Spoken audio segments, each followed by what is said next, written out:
Sir what is the difference between savings and investment? Ma'am, किसी से बात करो तो लोग कहते हैं नहीं क्या है सेविंग और इन्वेस्टमेंट, बट सर मैं आपसे सुनना चाहती हूँ कि व्हाट इज द डिफरेंस? जैसे मैं आपसे पूछता हूँ, अगर यहाँ से आपको रेलवे स्टेशन जाना तो आप कैसे जाएंगे?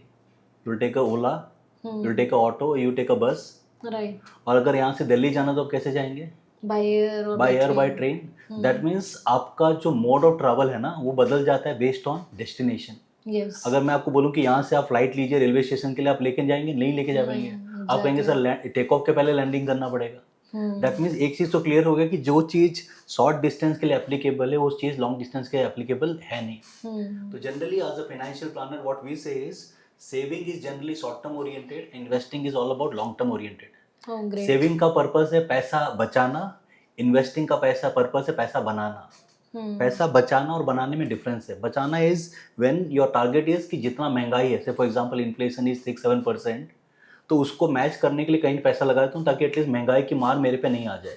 हम्म। पैसा बनाने का purpose is when your money should grow at the same rate at which your country is growing. Oh आप जिस ग्रेट। देश में रह रहे हैं madam, for the last 45 years the data says the country grows at a rate of 13 to 14%।